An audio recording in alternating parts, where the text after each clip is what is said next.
He has the Matt Lauer door. Isn't that what that dude got busted for? Matt Lauer, like for having the remote controlled like lock on the door. Wow, this show truly was ahead of its time, I suppose.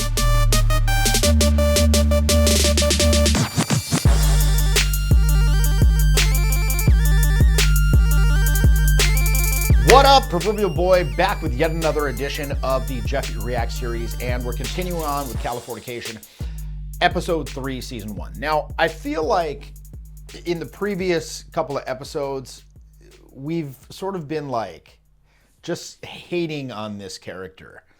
You know, I feel it's kind of devolved into this just like hate fest, and I don't want it to be like that. Again, like I said, I loved this program when I was younger. And watching it now, I just feel like I find it completely just stupid and asinine. But I want to like him. I want to like him. I'm hoping it gets better. I don't know. What do you think?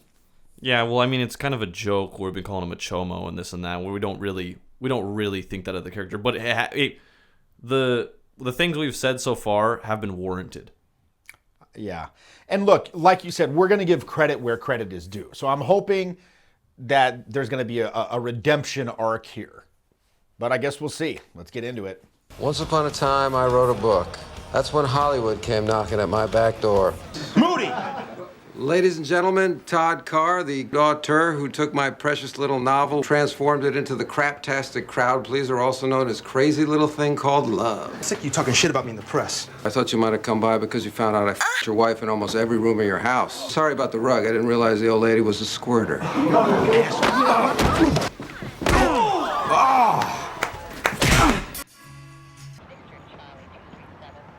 Hank, Where's Karen? home, Becca. I didn't ask for you to come bail me out. I didn't ask for a job. You think I'm dying to be in business with you? Some rude, disrespectful jackass who can't get out of his own way. You looking for a dick punch? Go ahead, take a shot. Or settle for a titty twister? God, you're 11. Keep the job, Hank. And forget about the woman you didn't want to marry. Don't make me get up and kick your ass all over again, Bill. It's a bit more realistic here, you know, that finally you see someone who's not just getting like steamrolled by this guy who's willing to violate social mores, and everyone just says, "Oh, I accept it, I accept it." He's like, "No, I'm gonna punch him in the stomach." By the way, I like how he just goes to the bar and like just gets drunk by himself constantly. Do you know what I mean? Like he just goes there and just gets drunk by himself. Now, it'd be cooler if he did like introduced himself to people as opposed to just sitting there and getting like rubbed.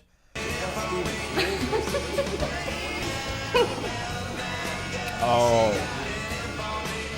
it's what's her name from the date from the date where he gave the incel rant, the roasty rant. Oh, she looks different now. Hi, remember me? How could I forget? Best blind date of my life, asshole. I would like to offer my sincere apologies. My behavior the other night was beyond appalling, despicable. I have no words. For a guy with no words, that was a lot of words. That's funny. I wouldn't have expected that from you. Still being a fucking dick. Even when apologizing. Yeah, okay, that was rude. But what I really like about this scene is that he actually went up. Yeah. Like they wrote in a scene where like he actually had to go up, which I really like. That's the first. He actually went up. I mean, to be fair, he already knows her. So, I mean, still, he went up. All right, Moody. Moody, dude. Well, let me make it up to you. Can I take you out sometime? I'm out right now with a guy who's not an asshole. Bye now. Be good to her, my friend. I had a shot with her once, but I blew it. Au revoir, mes enfants. Au revoir. All right, I like that. You know, he puts on some weird fake French accent. I mean, we do stupid things like that all the time. We do. Another thing that I really like about this dumb is accent. another thing that I really like about this is he was persistent. You were brought up on the East Coast, Jersey maybe. You learned about girls. You were good with them. Maybe a little too good. You escaped into the city, you romanticized and reinvented yourself as a poor man's McInerney. How am I doing? Pretty good, a lot more gracious than mine. Well done. How long have you been working on that?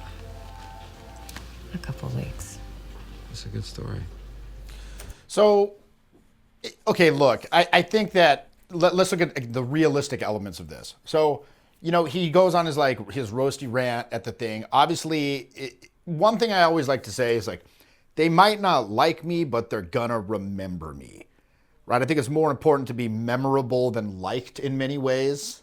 Of course, it's kind of a double-edged sword when it comes to your own personal life. But again, the vast majority of people that, in my experience, that are trying to learn how to go up and introduce themselves and this, they're just, the biggest problem is they're unmemorable. There's nothing different. A good friend of mine once said this: what is all this all about? What is game? It's basically encapsulated in this phrase: everybody's bored. Give them something different to talk about, and then make it easy for them to go along with you on your proposed invitation, whatever that is, and not feel guilty about it. Everybody's bored. If you're going up and you're doing the same dumb stuff, you're not gonna get a hard rejection. You're not gonna rock a boat. You're not gonna cause some confrontation, but you're not gonna be remembered either. You're not gonna be memorable. You're not gonna even trigger any sort of emotional response. So again, this, like we said, again, it's vaguely unrealistic, but maybe not even that unrealistic, quite frankly. Obviously, he struck some kind of chord with his little rant, and she stewed on it, and then now through this chance encounter, she has this opportunity to retort with this staircase wit, as Voltaire called it, or if you've ever seen Seinfeld, the episode where George, he thinks of the perfect retort after the meeting. He's in some meeting and there's a shrimp cocktail at the table, and he keeps eating the shrimp, and someone else in the meeting is like, "Hey, George, the ocean called. They're almost out of shrimp," or something like that. And he's like, and everyone laughs at him. And then later on the way home, he thinks of a retort, which is, "Oh yeah? Well, the jerk store called and they're all out of you." And he's like, "Oh man, I wish I said that." And so he sets up this elaborate thing to get another meeting with this guy, even though he's across the country. So he flies to this new meeting to say it to him. And then he finally says, he's like, "Make sure there's shrimp cocktail," and he makes sure to eat more. And the guy says it again. "The ocean called. They're running out of shrimp." Oh, yeah, right? Well, the jerk store called. They're running out of you. What's the difference? You're their all-time bestseller. And so it didn't even matter. But again, she's been stewing on this staircase wit.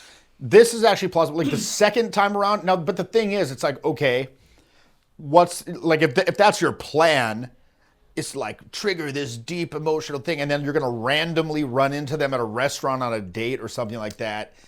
That's obviously not a good plan, but if it were to happen in this way, this would play out pretty realistically. I like how he went up. He showed a different side of himself, kind of apologized for the previous thing. Again, he's the asshole, but with the heart of gold, he shows that aspect.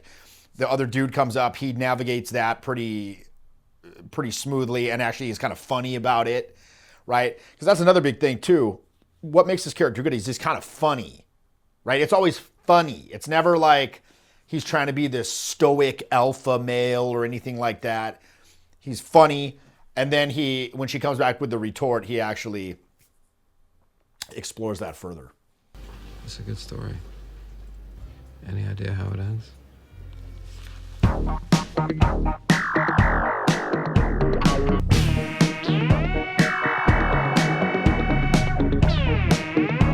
The one thing I don't like about this is the musical cues.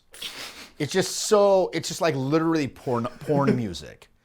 They probably typed in porn music into the stock music thing that they use, or they possibly told the composers for the show, make it sound like porn music. You know what I'm saying? What another thing that I don't like is they skipped so many steps. I mean, they skipped a lot of steps. Maybe. I don't know. I mean, I think from that point, we know from that point it's academic. How does the story end? And the way, so there's a lot of, like I said, there's a thin line between love and hate, right? So he has this sort of antagonistic flirtation going, but she's obviously attracted to him on a certain level, Yes. right? And he's attracted to her. So once you both realize that, there's this sort of like calming, and it's like, we're gonna do it eventually, so like, why not now? You know, it could be later, it could be now, but yeah, why not now? And we know that Moody knows how to navigate. You know, he's not some spring chicken. He's like, he knows how to navigate. He's not going to get like flustered in the bedroom. Oh my, what do I do? He might barf, but he's not going to get flustered. Hey,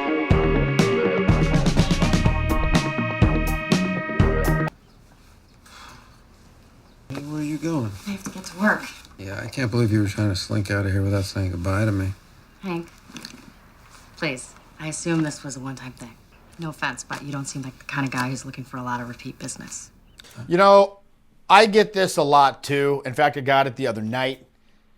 And then what happened was eventually she was the one that never called me back. I think a lot of this type of stuff is projection. It's like, right? It's like, I'm never going to see you again. I'm like, you know what I'm going to start saying? I'm going to be like, if that happens, it's going to be because of you. I think it's just like pure projection in many cases. It's like, look, if you don't want to see me, just say it. I'm not going to get offended. My friend Christoph once said, it would be 3 times. I will usually hang out with them 3 times. And the 3rd time is the best. Like, oh, really? Why is the 3rd time the best, Christoph? Well, you know, because the first time, you are getting to know each other, his body, and, you know, exploring, and it's the first time and everything. The 2nd time, you're getting to know them a little better. And the 3rd time is the best. Because the 3rd time is goodbye! What is so fucking difficult about distinguishing diet from regular, huh? You're fired, all right? Get out. Go! Fucking get out of here!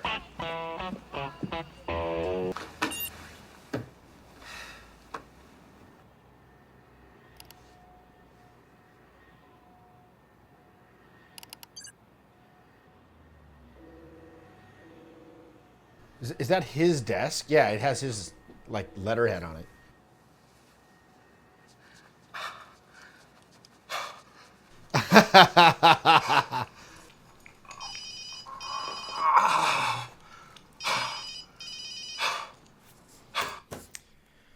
Five Brandons. Now they put something in the show where That's realistic, yeah. This got some fucking zing to yeah, it. Yeah, 5 out of 5 Brandons here. This is the height of brandoning. Yeah, 5 out of 5 Brandons. Oh. Don't worry, I'll be gone for good in a few minutes. Actually, I think I overreacted yesterday, and I'm sorry. The job is yours if you still want it. I want it. But from now on, if I make a mistake or I screw something up, you should feel free to discipline me in whatever way you see fit.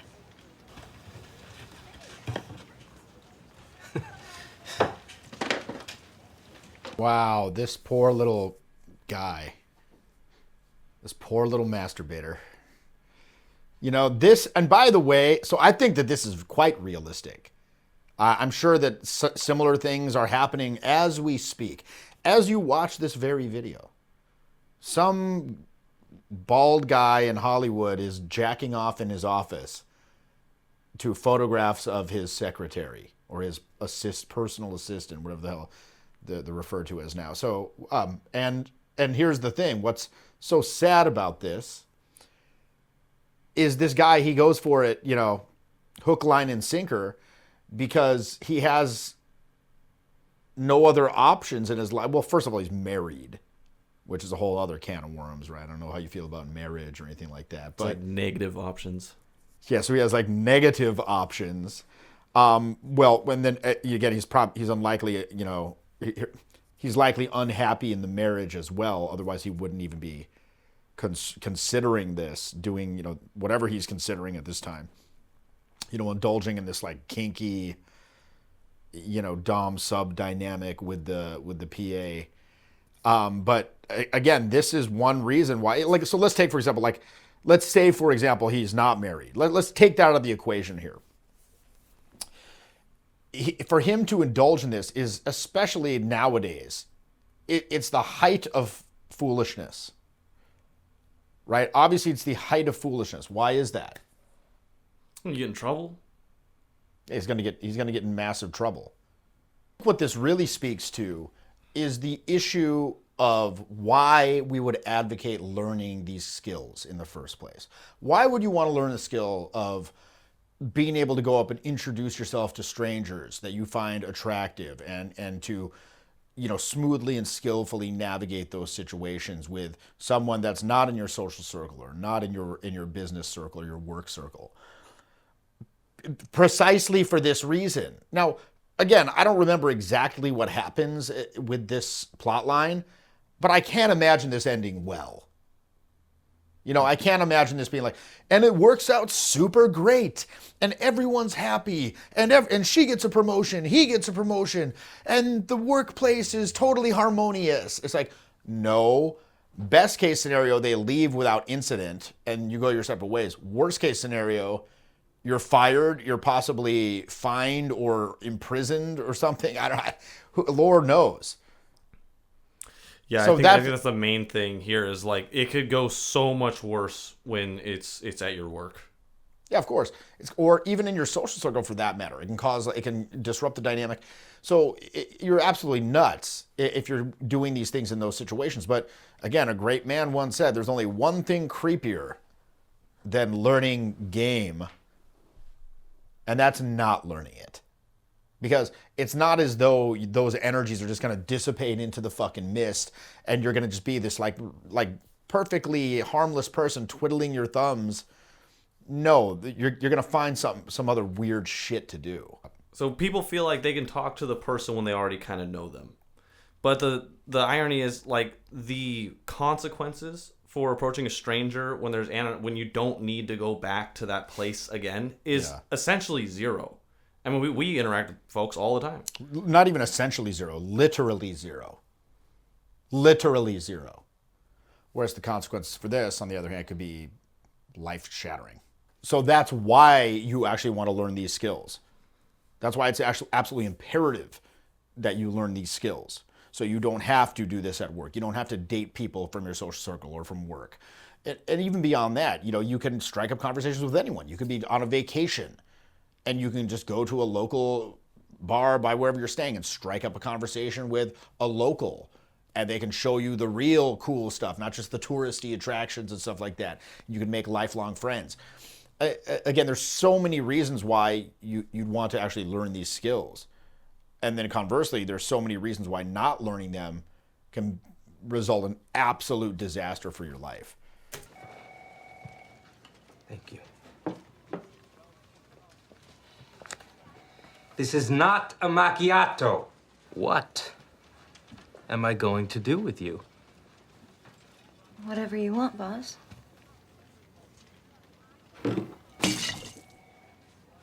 Oh. Look what a mess I've made. He has the Matt Lauer door. Isn't that what that dude got busted for? Matt Lauer, like for having the remote controlled like lock on the door.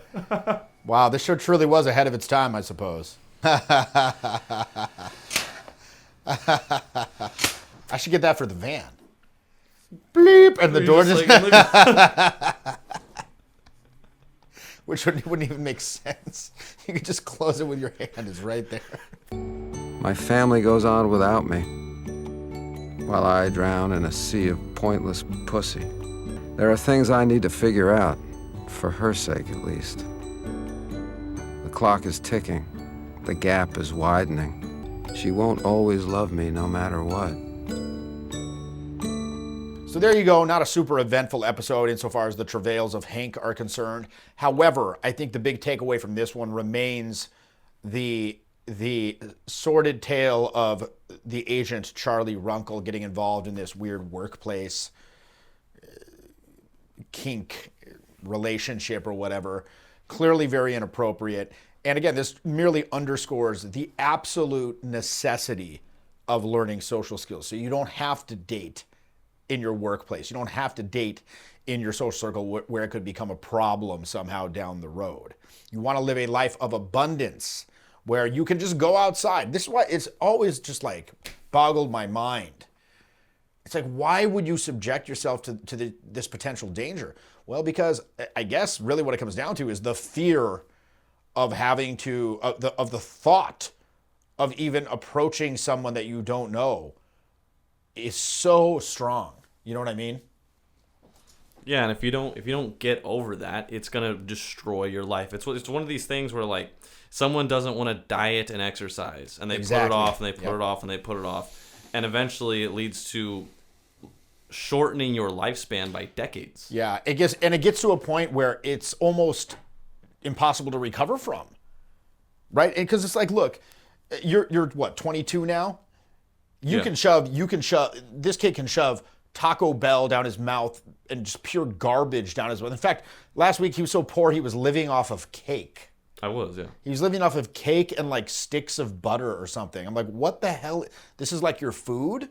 It's like, yeah, somebody brought the cake or something. I'm like, here's the thing. He can do that now at 22, but the time will come, and it's going to come really soon, where if you were to continue doing that, your shit is just wrecked, dude. Like, you only get one body. And it'll get to a point where the shit is just so distorted and fucked up, and your arteries are so fucked, and you've got all these problems. And no matter, like, yeah, if you get back on track, it's better than nothing. It's like if you smoked for 40 years and you quit smoking, yeah, it's good that you quit. It's good that you're not concerned about your diet, you're not concerned about exercise. But there's a certain point of no return where you're going to severely stunt your physical being and really your lifespan. And it's the same thing with this stuff, with learning social skills, learning how to be charismatic. It'll get to a certain point where the inhibitions and the defensiveness and the justifications for not doing it have become so calcified, the rationalizations, that it'll be almost impossible to break out of. And even if you do, you're going to kick yourself for not having started earlier, right? Watching these videos, reading about this stuff, that's a decent way to go.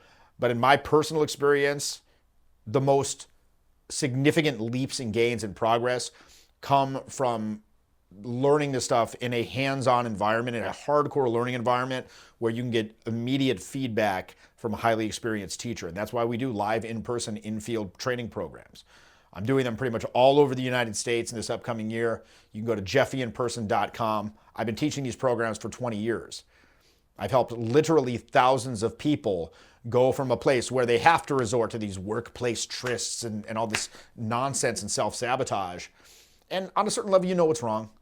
On a certain level, you wish you see that person that you're attracted to, you could go up to them and have a reasonably fair chance of striking up an attraction with them and pursuing that and seeing where it goes. And if not, it's no big deal to you either, because you know how to do it in a smooth and friendly way that's not like making some massive social errors, right? So do yourself a favor. If you really want to learn this stuff, and you really want to get handled and cut that learning curve short and really get that deep identity level change, go to jeffyinperson.com and we'll see if it's a good fit. And hopefully we'll be hitting the field with you shortly. Anyway, this has been Jeffy. Make sure you like, subscribe, hit notifications if you want to see more of this Moody content. And we'll see you next time.